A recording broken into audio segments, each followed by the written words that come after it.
I wanted to create a safe space to have uncomfortable yet transformative conversations that move people, amplifying the voices of those who are underrepresented and who inspire positive change.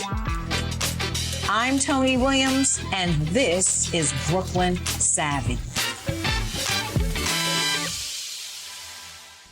In June 2021, the Gender Recognition Act was signed into law, giving New Yorkers the ability to select M, F, or X gender markers on their New York State issued driver's licenses and birth certificates. So this is a very transformational moment for us. It's a transformation of our cultural norms that many of us may not have been ready for or understand. So as a result, we engage in some pretty harmful behaviors, from bullying and to some instances homicide.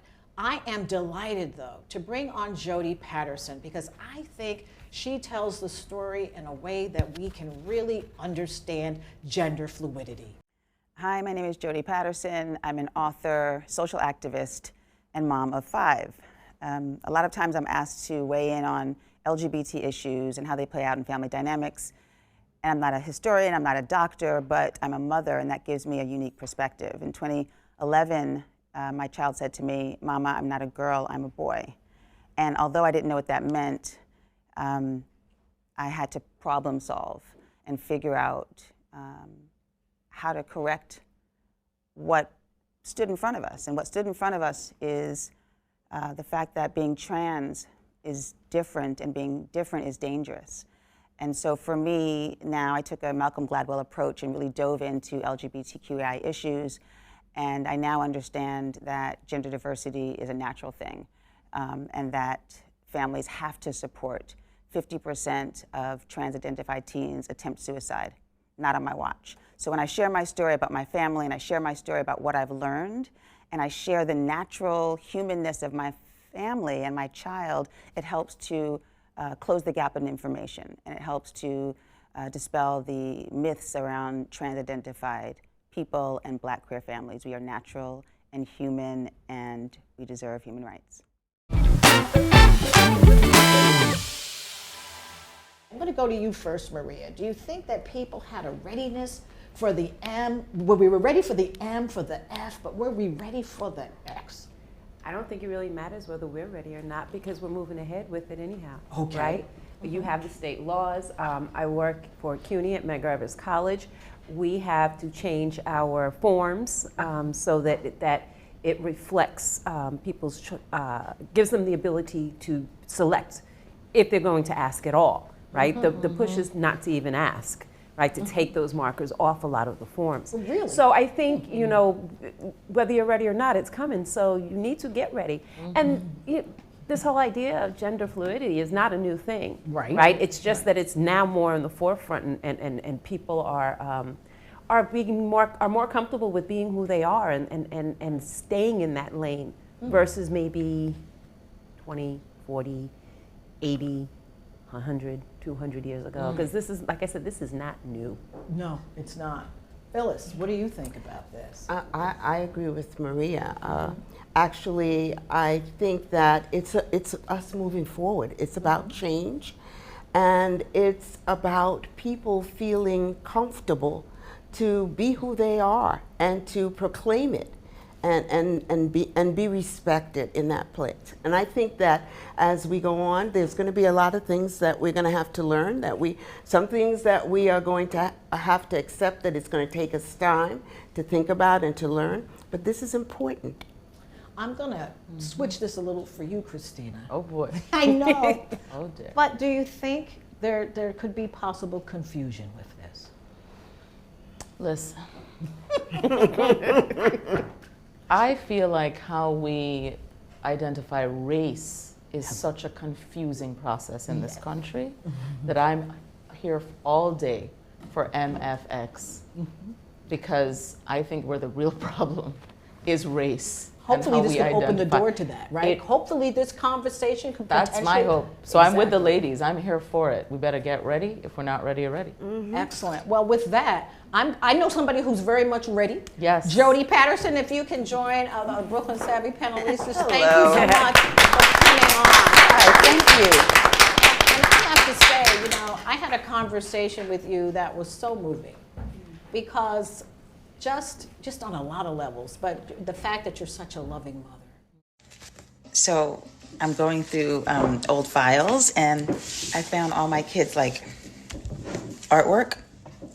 Incredible. You, first of all, as a mom, do not throw anything away up until the age of like 13. Then after that, throw everything away because life is trash after that. But for the little kids, save everything. Listen to this, right? Dear mom, I love you. I love my mom so very much. She has me and my brother. It is very hard work for her and a lot of responsibility too. She's a great mom. And then there's a picture of herself and it says, me, she's a star. My mom is very beautiful. She has a great body and very, very nice attitude. Oh God, like why is she talking about my body with a T, body, and my attitude? And then she does an entire checklist of points she wants to reiterate at the end of this little essay. And it says, hot bati, good boyfriend, good mom, smart and intelligent, makes good choices. Oh gosh, I mean, this is the impression I left on my young daughter. Hot bati, good boyfriend, because I had married a different man other than her father, so it was like her stepdad was my boyfriend. Good mom, smart and intelligent, makes good choices. That is the legacy I want to have with my kids. You can change the way that we're thinking about something on a societal level. But before we do that, I'd like us to get the language straight, Oh, right? yeah, there's a lot of language. Yes, so shifting. when it comes to gender fluidity, talk to us about what that means. Well, the language is trying to catch up with the reality of life. And unfortunately, we've packaged life in one of two options. You're either male or female. But the reality is that's just not even scraping anything close to what the reality is. So even adding the X is a step forward, but that's not even enough. And so when we think about gender fluidity, we have to think about unlimited options. I know that's hard to understand because we think of identity as stiff, as non-flexible, as either male or female. But in reality, when we're looking at, we're not talking about sexual orientation, we're not talking about the way the body looks, we're talking about identity, which starts in the brain. There are endless ways that we identify, and that's scientifically proven. I know that's hard to grasp, but it's scientifically proven that your body can look one way and you can identify another way. And not just how we feel, but how we actually are. So therefore, you know, we can be born a woman, and anatomically speaking, or a female. I would even say that differently. All right, please. I would say that your body can have certain physical attributes, and we can identify in any way. So I might have the physical body, a person might have my physical body and identify differently than I do. So I don't really say I was this and then I changed to that, or the doctors made me into, or I did some magic and I'm now. I think that, and I'm raising 5 children, 2 of them are gender nonconforming. And that basically means? That we don't conform, that they don't conform to the dominant culture's understanding that there's only a natural way to be cisgender. Right? The dominant culture said we should be cisgender, and that's how it is. And cisgender means that whatever my Cis meaning body the same. says is what. So the way the doctors have given you an identity when you're born, and you agree with that. That is cis, as in same. Transgender is you're given an identity when you are born, and you feel different from that. You are different from that. You see yourself as different from that. But no matter how you feel, you're feeling like a gender, right? I mean, you're feeling either that you're male or female, or I mean, that's I a don't know. question. Are That's you? a question. I'm Well, just asking a question, right? yeah. Right? Do we know who we are is the question? I think we do. Right. I think we do know who we are. And I think some people say I am, some people know themselves to be male, some people know themselves to be female, some people know themselves to be fluid between those. And is that considered binary or no? Binary is one of two choices. You're Oh, either I male or see. female. Oh, okay. Non-binary is you That's what can't- I meant, Yeah, non-binary. non-binary, exactly. So, and the language is so complex, and if you want to geek out on it, you can just Google, LGBTQIA plus language, and you'll see this incredible new dictionary. Many of us aren't familiar with it, but if you are excited about a challenge, Google it, because there's language that we still don't know, and we should know it because our children know it. In our conversation, though, we talked about how this is not new. Nope. I So heard talk that. about that just a bit. Well, I mean, you can look all over the world and see gender nonconforming, transgender folks in Africa, in Asia, in Native America, in Central America, and they've always been there, in Hawaii. And much of the gender nonconforming communities have been seen as highly spiritual. It is of recent phenomenon in terms of the history of the world where we've said that they're dangerous and unnatural. But a lot of places from the beginning of time have said they have a higher understanding or closer understanding to a spiritual existence. Like the two-spirit. The two-spirit, exactly. Yeah. So we've decided, because of capitalism and because of white supremacy, that we have to be packaged as one of two things: dominant culture or other, white or other, male or other, right? And everything that doesn't hit the dominant culture, cisgender, male, and wealthy, is in the other category. But in reality, there's just so much more diversity in all of nature. That's interesting. And humans are nature. We've decided that we want to be above and beyond nature, but we are really a part of the natural way. And if you look at trees and oceans and birds and animals, you can't describe them with one of two choices. There's a complexity to the ocean.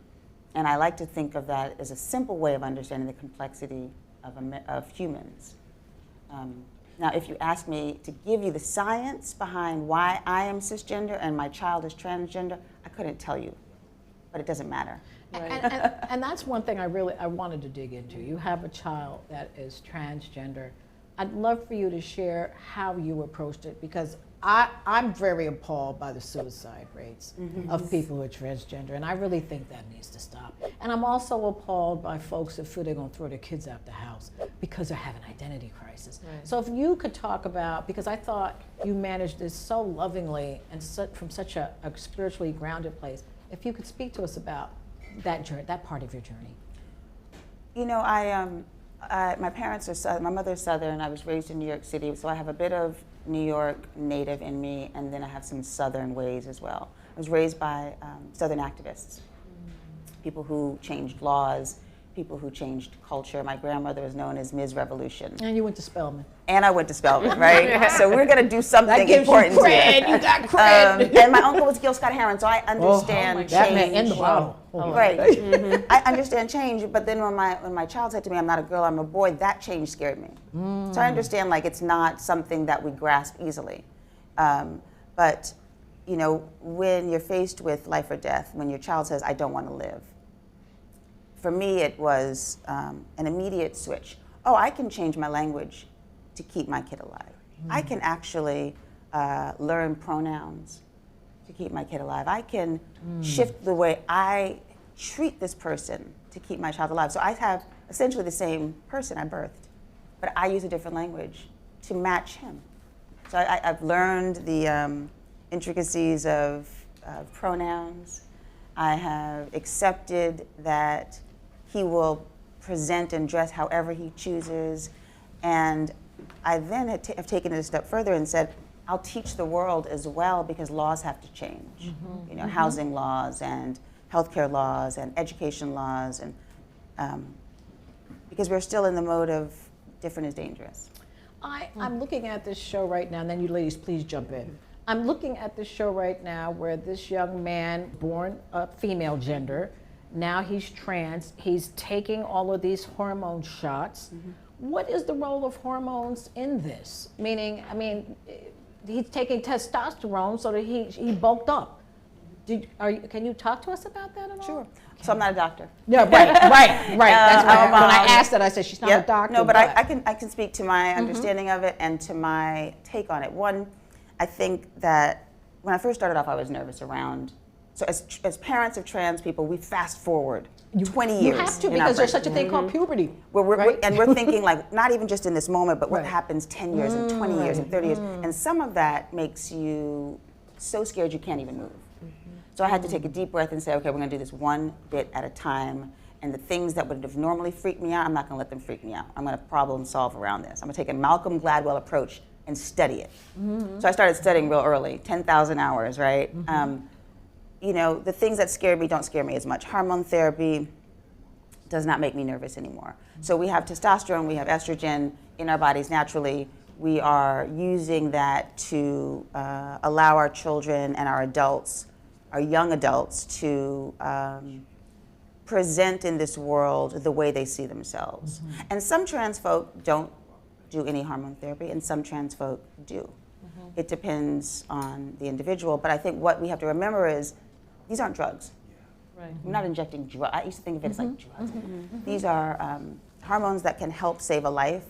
They don't do harm to the individual, and they don't do harm to the community. And a lot of times what we're doing is we're policing trans bodies, because this same therapy has been used on cisgender people. Yes. We've done Yes. Right. you know, hormone therapy with cis people like you and me. We've done puberty blockers for cis girls who had premature periods. And no one ever batted an eye. No.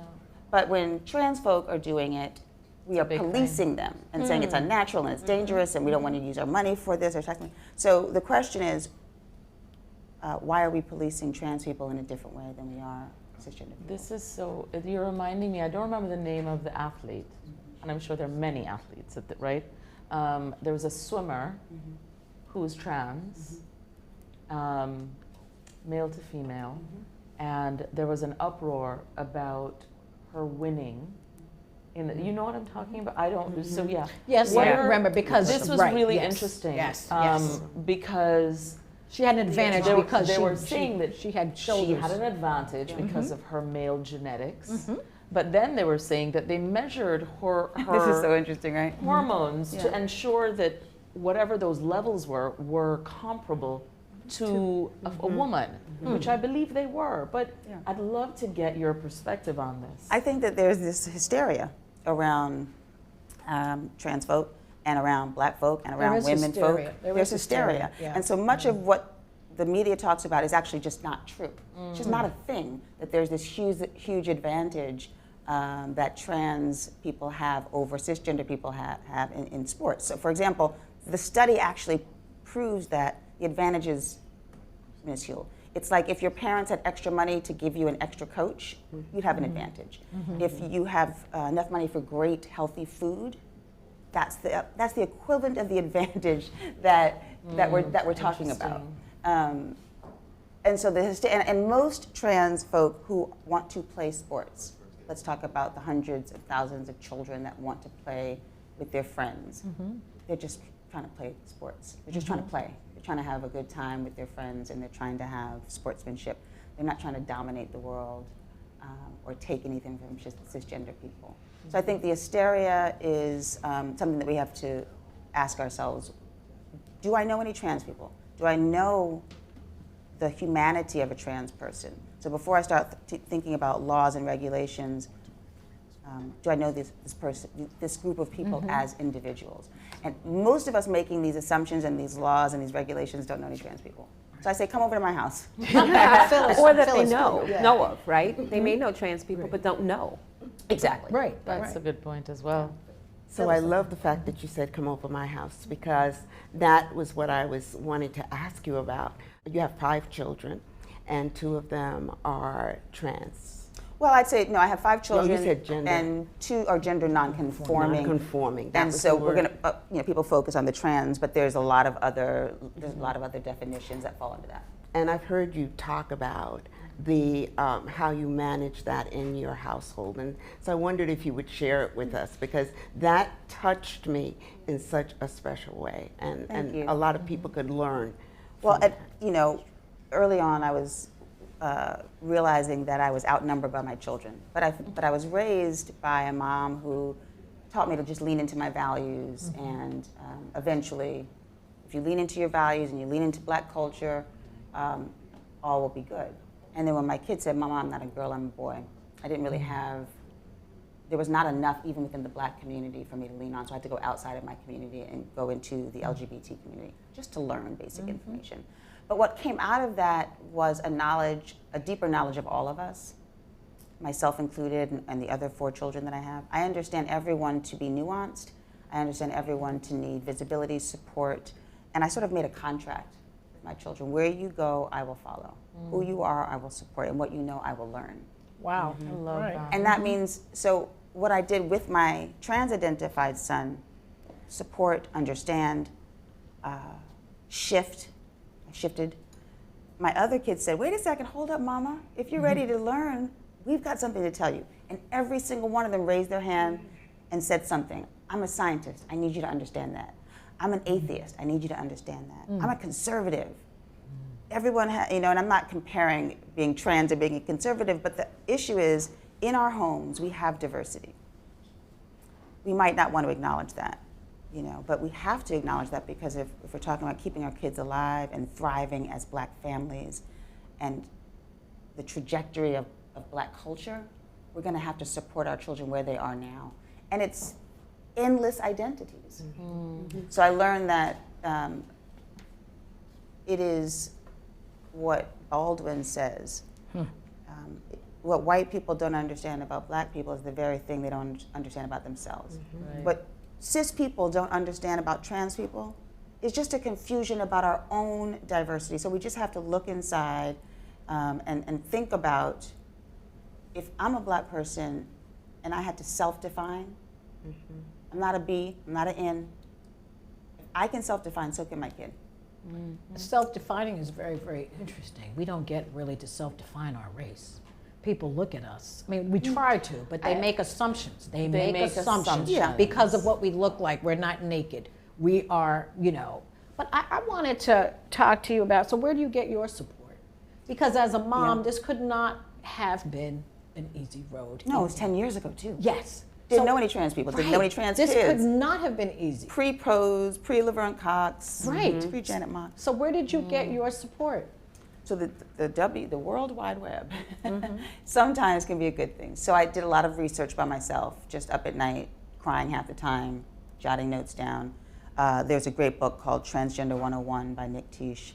And they're communities. One of the communities that I landed on is the Human Rights Campaign, which is our nation's largest LGBT organization. And I just stacked up on the information. I said, "Teach me." I literally just went to the organization, found one person in the organization. They run programs, and I said, "I need to learn." And so places like the Human Rights Campaign, places like PFLAG, places like in New York City, the Ackerman Institute for Families, they have departments that focus on learning, because we're not going to get better if we don't understand the facts, number one. And then we're not going to get any better if we don't join a community. So I would say first, find organizations that have been doing this work and study it. Like, if you don't know something, study it like you're in a class. Yeah. Right. Study it like it matters to save someone's life. You really got to go deep. It's not a cursory thing. You got to go deep. And what I'm hearing, because we're going to have to wrap soon, but even when it comes to racial issues, people have to go deep. They have to study. They have to be interested. They have to read the books. They have to read what it means to be an anti-racist. I'm just throwing that in It's like when you start to it say, matches. you know, we can't have Black history taught at a high level. When you Right. can't have, it's going to cut off the ability for us to be present for a generation that exists now that has said, F the rules that you set. We are doing it differently. And so if we don't learn, as my children said, you're just going to be old and weird, Mama. You know, we're going to have to, first of all, happy Mother's Day. Yeah. Happy Mother's Day. I wanted you on because I think you're a phenomenal mother. Yes. You know, you're there for your children. You're a role model. because all of us need to be there for our kids like you've been there for your children. So, And I'll just add to this. I think this is, Black folks are ripe for this. We know how to support ourselves. We know how to fight against the odds. We know how to succeed with the backdrop of terror and harm. And look at Black HBCUs, look at Black churches, look at Black Tulsa. Black communities have done this in spite of the odds. And so this is just another place that we'll have to show and tell what Black folks do, which is support ourselves, learn and navigate, and come out on top. excellent. Well, thank you so much, Jodie. Thank you, and we'd love to have you on again. I'm coming back. Thank you. And to the Brooklyn Savvy panelistas, thank you. And we will see you next time on Brooklyn Savvy. Yay.